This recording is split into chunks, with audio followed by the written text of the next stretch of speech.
จากความจำฉันไหนยายเธอไม่จำถ้อยคำที่บอกรักกันยุบยุบยวนเมียงควรมือเพลาสับทั้งไงกันน้องประปีเรียกไร100,000อะไรสนายหายุบยกสงัดเนียงบาดสองสาอ้อยขยมรำปึงนอนาเกลียดจนทราเกลียดชายเดือนดับลับลงน้องคงคอยเธอ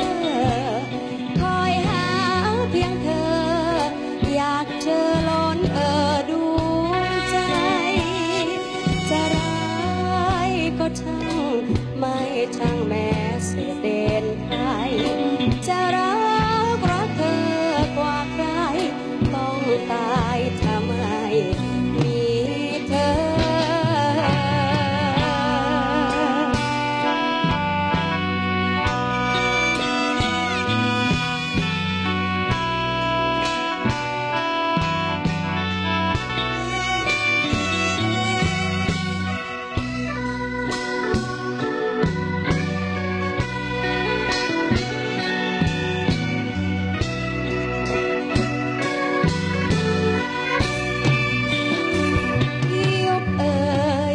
ยวนเมียงกดมือเพลาสับทั้งไงกันน้องประปีเรียไตร100,000อะไรสนายหายุบ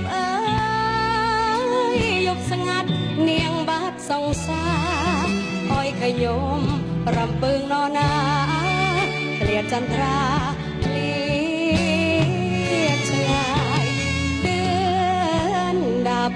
ลับลงน้องคงคอยเธอคอยหาเพียงเธออยากเจอล้นดวงใจจะร้ายก็ช่างไม่ช่างแม้เสียเด่นใครจะรักเธอกว่าใครต้องตายทำไมมีเธอ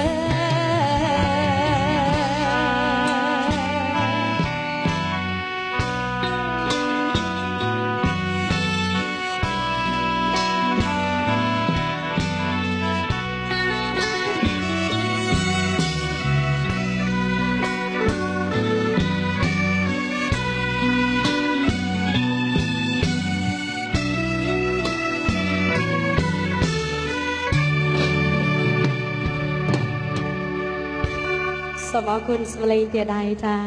สมจุเรียสบองชัวจ้าสุขสบายแบบสุขสบายบองสุขสบายเนาะใส่ใจเนาะจ้าโอ้สบายจัดไงเนี่ยโมตั้งพิสุรินนะจ้าขยมโมพิสุรินมาดอลยุบมันมาดอลมงปรามบองปรามพลือจ้าไหลบัวอดเตือนจ้าแล้วก็อคุณตะดอลบองยุบจินดาดอลบองโปรแล้วก็เจริญสู้ตะดอลอปุกบดายไม่เอาบองโอนทิ้งจ้าปุงบานมือปอสีเทนกันน้องนี่จ้าตำรวจทางบ้านใส่ใจมาเรียนกรรมวิธีมวลสนาสำเนียงเตอร์ตะเนตน้องคณิตจิตกระลักชนำจ้าก็ถ้าเรื่องมุนชนำมุนหนึ่งเจนเตาโชว์น้องสหรัฐอเมริกจ้าเตาปุ่มบุญเคจ้าโอ้อยู่ของบอกเอ้ยเตาลังกะโลกับมาบ้างจ้าใส่ใจจะเนี่ยการเนสรินหรือมวยก็ยังไม่ได้หนึ่งเจนก็เนสรินจ้าปุกบดายยายตาปีแต่ปียูกัดโ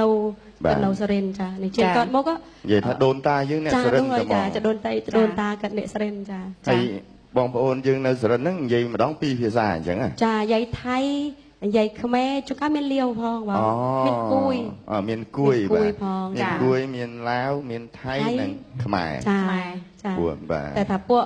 บองโอนยึงขมรจ้านะบองจ้าพี่จะน่าใส่ใจกลมครูซานใหญ่ขมายหรือว่าคนใหญ่จีภาษาไทยใหญ่บัดไทยใหญ่จ้าใหญ่ธรรมดาน้องปุกบัดได้เอ้ยจ้าใหญ่ตักขมรจะพูดแต่ยึงบ้านเคยเนี่ยไทยเนี่ยอดใหญ่ขมรยังใหญ่ไทยจมูกกีเมียนเปรียบจ้าเหมือนแต่งเสมียนนั่นสุดใจตึงกุยลาวขมายไทยการมาบุญพิซาโปรที่นี่เป็นจริงเจนใหญ่ระเดินได้จ้าบองบ้านได้รู้ បបាក់ធ្វើតាមសលេងគាត់ណាតែបើគាត់អាចនេះបានខ្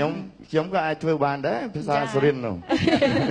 អំបញ្ញមិញនេះចាសាយចៃបកស្រាយនៅបទចម្រៀងឆ្នាំមុនជាភាសាខ្មែរផងជាភាសាថៃផងបទដើមអញ្ចឹងមានវគ្គទី1នោះភាសាខ្មែរវគ្គទី2ភាសាថៃវគ្គទី3ភាសាខ្មែរវគ្គទី4ភាសាថៃ